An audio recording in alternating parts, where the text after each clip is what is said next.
Hi everybody, the purpose of this video is to go over section 1 of chapter 4, and in chapter 4 we will talk about probability, and this will be our introduction. In this video we will talk about probability, define it, talk about some of its aspects. We will talk about the 3 notions of probability, and perhaps in follow-on videos we will talk about sample spaces and the law of large numbers. Okay, so let's go ahead and play a game. And this is how it's going to work. For $1, I'm going to let you roll my die. Okay? If the die lands on a 3, I will pay you $2. Any of you guys want to play the game? If you do, if you're offered that, chances are you'd say no, because the odds of you winning would be what? 1 out of 6, right? Why? Because, well, a die has 6 sides and only one side has a 3. So the odds are not in your favor. All right, well, what if I change the game? What if I said I will pay you $2 if it lands on a 1 or a 6? So there's 6 total possible outcomes, 2 of which you can actually win on. So some of you guys might like those odds. So some of you might consider playing that game. What if I told you that I would pay you if it landed on an even number, namely 2, 4, and 6? How would you guys like those odds? Chances are you might be encouraged to play the game. And why is that? Because the odds of you winning are 50-50. The probability of you winning is 1 out of 2 or 3 out of 6. And then finally, what if it lands on a number greater than 2? In other words, if it lands on a 3, 4, 5, or 6, you win. Well, hopefully all of you want to play that game because you can look at that and you know that the likelihood or the probability of you winning $2 is at least 2/3 or 4/6 or 67%, which are odds that are in your favor. So what have you guys have just done? Well, what you've done is you've applied the principles of probability to a particular game of chance, which is what odds setters do all the time in sports, horse racing, dog racing, and so forth. Probability is math used to evaluate uncertain events. It is basically math for the uncertain. It provides you tools to evaluate events that might happen by assigning probabilities or likelihoods to each of those events. Of course, the larger the probability, the more likely the event will occur. Probability values mathematically range between 0 and 1. The lowest probability is 0, which basically means the event will not happen.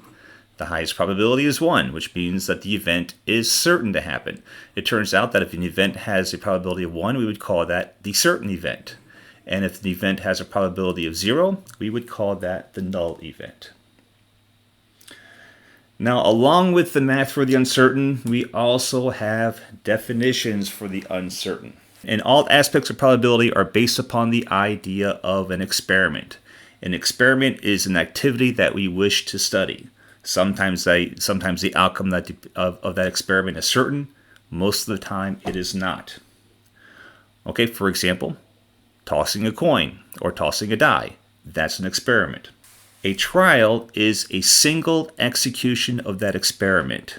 When you conduct a trial of an experiment, you're doing that experiment exactly once, and it will produce for you exactly one outcome.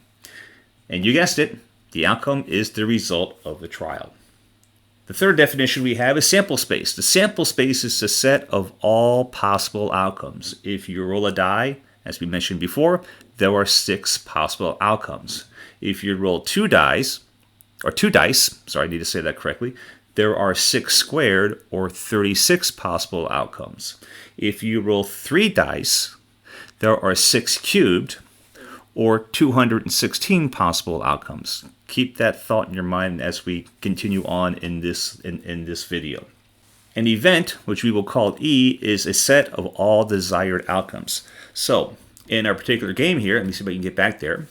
If we are landing, if we win when we land on an even number, well, then the event are the outcomes 2, 4, and 6, or the sides of the die with 2 dots, 4 dots, or 6 dots.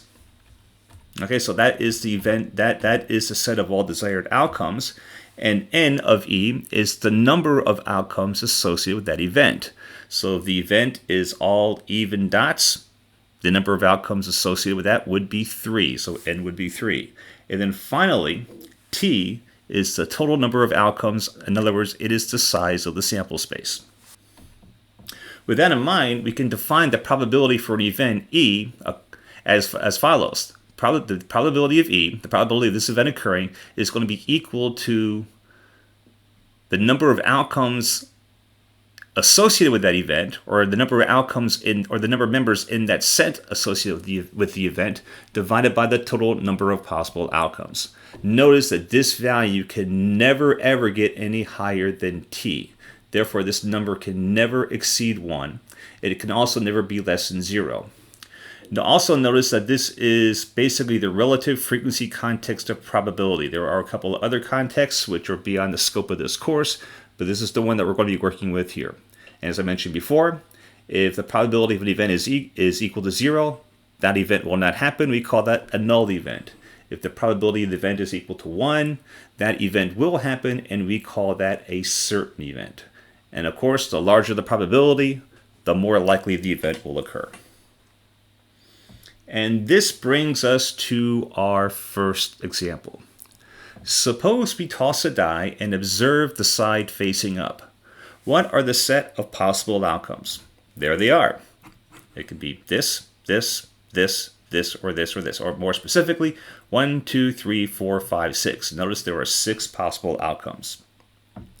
What is the probability of observing exactly 3 dots? In other words, what is the probability of this particular outcome occurring?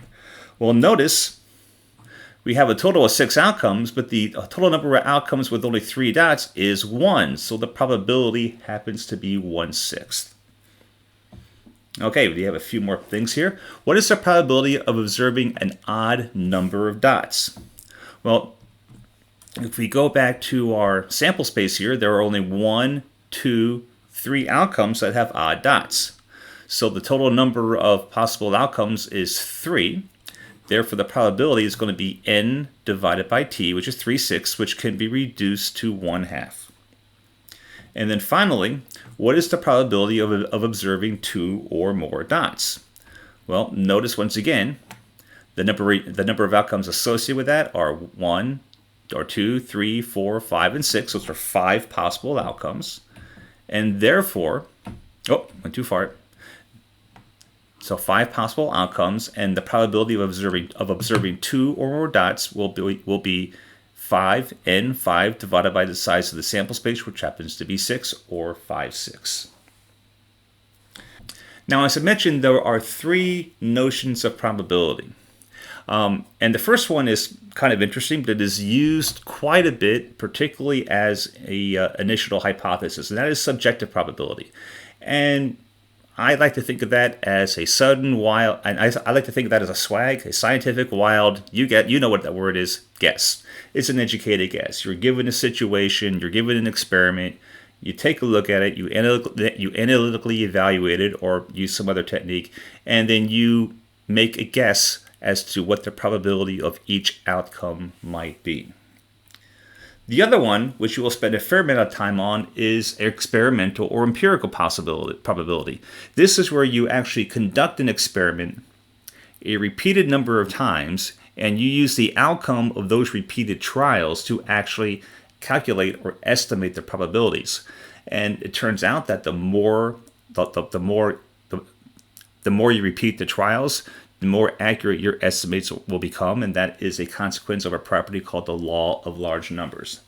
And then finally, we have classical probability. This is mostly theoretical, and it can only be used when all of the outcomes are equally likely, or when all the original outcomes are equally likely.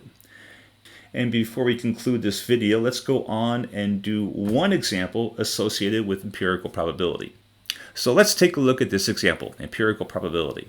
Now here we have an 8-sided die, which may or may not be a fair die, and it has 4 colors on it. You have been tossing this die for an hour, and you have recorded the color rolled for each toss. What is the probability that you will roll a yellow die on your next toss of the die? Express your answers as a simplified fraction or a decimal rounded to 4 decimal places. Now this is an example of empirical probability. Now the probability of rolling a yellow in this particular case is going to be equal to the number of outcomes in which we rolled a yellow divided by the total number of trials. Okay, in this particular case, the number of outcomes associated with rolling a yellow is 45, and the total number of outcomes is going to be the sum of all of these. That will be 50 plus 30 plus 25 plus 45. So that will give us 45 over 150, and we can simplify that fraction, and that reduces to 3/10. So we can either write this as the simplified fraction 3/10 or 0.3. But the important thing to note about empirical probability is that this will always be equal to, in this particular case, the number of trials associated with the event, where the event actually occurs, divided by the total number of trials.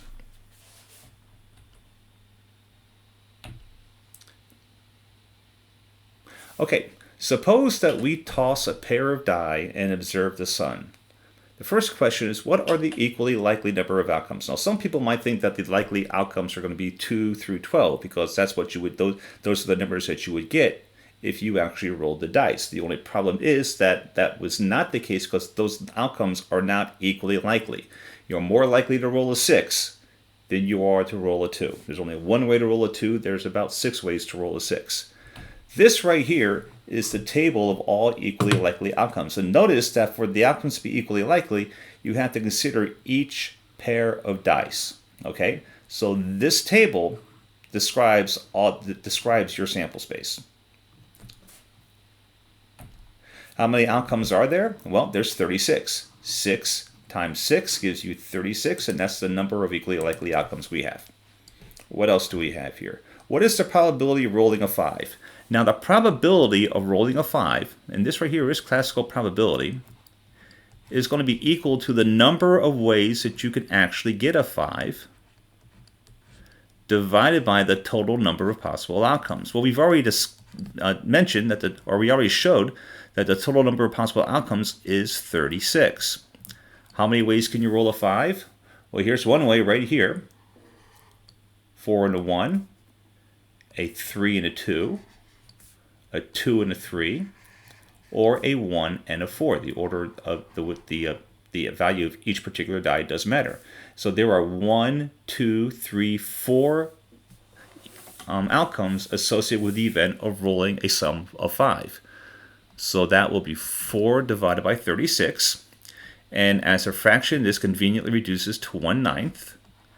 If you wanted to write this as a decimal, you could write this as 0.1111. Remember, if you're ever going to express a probability as a decimal, you need to go to 4 decimal places.